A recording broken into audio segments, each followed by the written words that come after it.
Un de mes highlights en termes d'éducation islamique cette année avec mes enfants, ça a été de travailler les histoires des prophètes. Et puis, ça tombe bien, c'est bientôt l'Aïd al-Adha, alors je vous explique un peu comment on a abordé tout ça.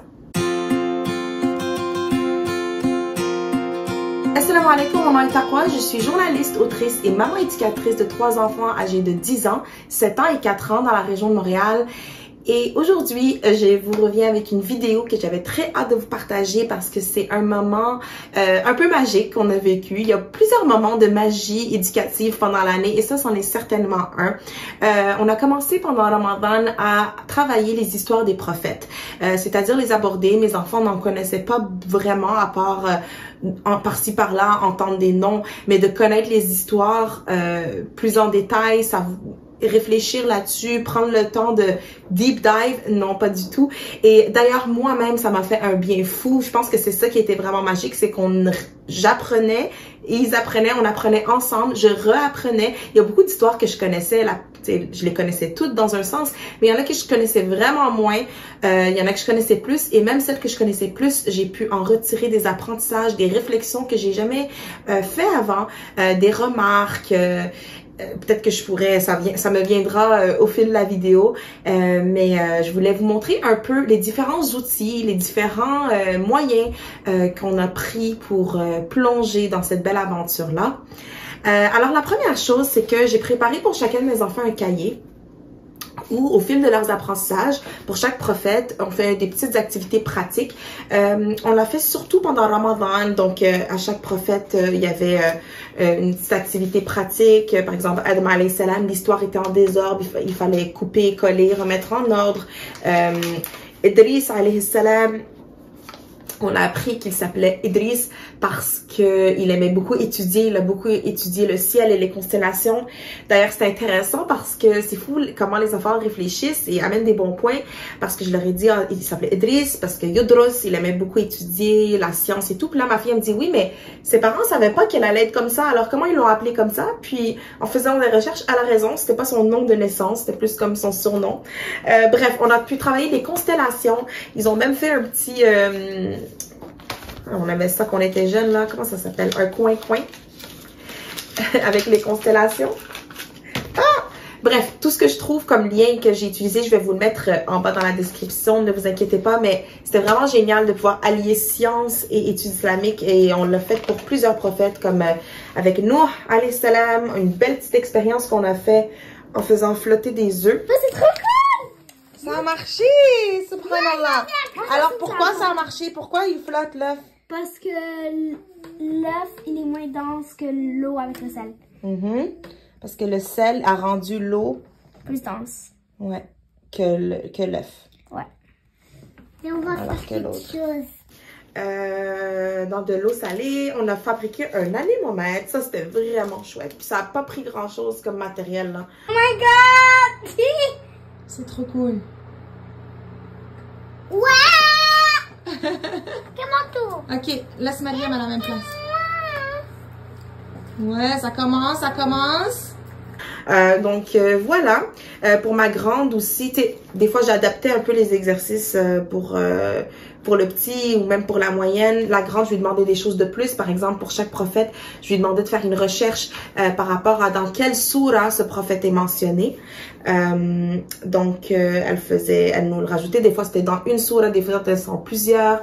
Donc voilà, elle a pris le temps de décorer son petit cahier. À l'endos, elle a même fait comme... vous savez, comme une 4e de couverture, elle a écrit une aventure amusante, troublante, spéciale, magique, une aventure de prophète.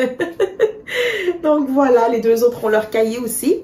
Mais comme je dis, ça c'est vraiment pendant Ramadan quand on le faisait à fond. Parce que pendant Ramadan, ce qu'il faut savoir, c'est que moi je délaisse un peu les autres matières. On fait un petit peu de mathématiques pour pas complètement perdre la main. Mais sinon, on se concentre vraiment sur notre aventure ramadanesque. Alors voilà ce qu'on a fait pendant Ramadan. Alors vous voyez qu'on a quand même fait de l'écriture, des sciences, en plus de l'étude islamique. Et puis sinon, l'autre outil principal que j'utilisais, c'est ce livre, un livre que je me suis procuré, je l'ai acheté de la boutique Avicenne. Je mentionne que je l'ai acheté parce que j'ai aussi un cadeau de la boutique Avicenne que je vais vous montrer après, un autre outil incroyable. Mais ce livre-là, en fait, c'est une série que j'aime beaucoup. J'ai le même livre un livre de la même série dans ma vidéo sur l'apprentissage du Coran, donc Juz Amma pour enfants. Ils ont les prophètes, Juz Amma, les animaux dans le Coran, les compagnons. Et le prophète sallallahu alayhi wa sallam, un livre juste sur la sira. Ce livre-là, je l'ai beaucoup aimé. On le lisait en read aloud, comme tous les autres read aloud. Donc à table souvent, nous, notre read aloud, on le fait souvent pendant le déjeuner et l'heure du lunch. Ou pendant des temps morts. Il n'y en a pas beaucoup des temps morts, mais pendant Ramadan, il y en avait un peu plus. Donc, je trouve que ce livre allait juste assez en détail pour mes enfants. Il y a des pages plus remplies d'informations là. Il allait juste assez en détail pour mes enfants, c'est-à-dire que je trouve que c'est un livre qui va jusqu'à, je dirais, 12 ans. Parce que après ça, je pense que premièrement, il n'y a pas tous les prophètes dans ce livre-là. Parfois, il a fallu que je cherche l'information ailleurs pour leur raconter l'histoire ou sur YouTube. Mais aussi, il n'y a pas tous les détails, c'est sûr. Donc, j'ai entendu parler d'une autre série, peut-être que je vais insérer la photo ici, une autre série de livres qui apparemment est excellente et va en détail pour des enfants un peu plus vieux. Donc, je migrerai vers cette série de livres-là éventuellement. Mais pour cette année, pour mes enfants, comme je disais, de 10 ans, 7 ans, 4 ans, ça a été juste parfait. Vraiment, là, c'était juste assez long, juste assez court pour eux. Donc, on lisait, on regardait des vidéos YouTube quand ça donnait. D'ailleurs, il y a une série de vidéos que j'ai beaucoup aimé. Vous savez, des fois, le contenu islamique, c'est pas génial là, sur YouTube. Mais cette série-là, j'ai trouvé ça vraiment bien fait, comme j'avais hâte de l'écouter. C'était bien animé, bien raconté. Les voix étaient pas annoying. Donc, je vais vous mettre aussi encore une fois en lien ces vidéos-là qui accompagnaient les histoires. Donc, on disait vidéo, lecture, activité pratique et finalement, la touche sur le Sunday, ce que je vous mentionnais tantôt, l'outil, ce jeu, un jeu de société qui s'appelle Les Prophètes, qui se vend à la boutique Avicenne, et je remercie la boutique Avicenne de collaborer avec moi pour cette vidéo. J'ai pu tester le jeu à plus d'une reprise parce que une fois qu'on l'a joué, mes enfants étaient obsédés, là, ils voulaient jouer tous les jours. Puis ce qui est bien avec ce jeu-là, c'est que ça va à plusieurs niveaux, il y a plusieurs niveaux possibles, ça va de, il y a deux séries de questions, ben, il y a 2 niveaux de questions, il y a des questions juniors et des questions experts. Donc, ça peut aller à un âge assez avancé selon les connaissances, évidemment, de votre famille, de votre enfant. Et ce qui est cool aussi, c'est pas juste répondre à des questions puis avancer ton pion. Il y a aussi, parfois, tu peux tomber sur des cases de mimes, défis mimes. Ça, c'est vraiment chouette. Par exemple, l'éléphant ici, puis on peut se demander pourquoi l'éléphant, à quel prophète ça nous fait référence, etc. Donc, il faut mimer. Il y a aussi, à part les mimes, c'est comme tabou, là. Il faut faire deviner ici, il faut faire deviner la Torah. Sans dire Moïse, sans dire révélation, sans dire livre. Donc, très chouette. Ils ont beaucoup aimé. Ça, c'est la première fois qu'ils jouaient à un genre de tabou. Donc, voilà, ils ont tellement aimé, même le petit y jouait. Mes 2 filles, mes 2 grandes, elles c'était vraiment un coup de cœur. Comme je vous dis, elles voulaient jouer à tous les jours, elles jouaient sans moi même. Donc, on l'a beaucoup exploité ce jeu-là et j'en suis très heureuse et je vous le recommande. C'est un jeu de qualité et c'est en français. C'est rare qu'on a des bons jeux comme ça en français. Et d'ailleurs, parlant de français, j'ai un petit jeu en anglais. Ça, on m'a fait cadeau de ce jeu-là. Mon ami m'a donné ça pour le Eid l'année passée. C'est un petit jeu de cartes. Beaucoup moins impressionnant que l'autre jeu, mais tout aussi cool parce que tu places les noms des prophètes, puis après tu piges un miracle et si tu reconnais c'est quel prophète, vite, tu dois, le premier qui met son nom sur le prophète, par exemple, la chamelle de ça, non, c'est Saleh. Alors, vite, on va mettre notre main sur le nom du prophète auquel l'histoire est associée. C'est un petit jeu qui se trimballe très bien aussi. On l'a déjà amené au restaurant. En attendant notre plat, on a joué une petite partie. Donc, vraiment chouette de pouvoir incorporer toutes ces différentes manières pédagogiques pour frapper l'imaginaire, frapper le cœur. moi je dis toujours, ce qui touche le cœur grave la mémoire. C'est un peu comme un mini slogan que je me donne. Et puis vraiment, entre les expériences scientifiques, les vidéos, la lecture, les jeux de société, je me dis qu'il y a certainement quelque chose qui a accroché quelque part. Et un exemple que j'ai eu concret, c'est que mon fils, il a 2 noms. Il s'appelle Ilyas et il s'appelle Youssef. Mais le Youssef, c'est un nom symbolique. On l'utilise pas vraiment. Mais il sait qu'il s'appelle Ilyas Youssef. Mais jamais on l'utilise, puis ça l'énerve même qu'on l'appelle Youssef.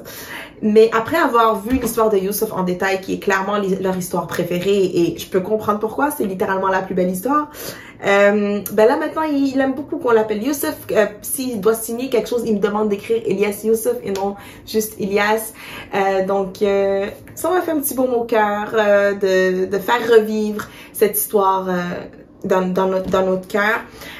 Et puis c'est pas quelque chose que les histoires des prophètes, c'est pas quelque chose que on va faire une seule fois dans notre vie là. Il faut revisiter, il faut se réapproprier ces histoires avec notre niveau de maturité à chaque fois.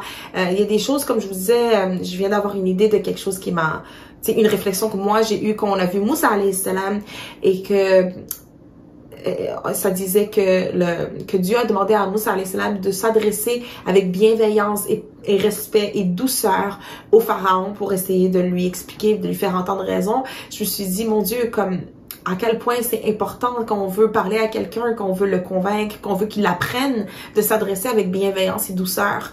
L'agressivité, jamais quelqu'un va respond well to aggressivity.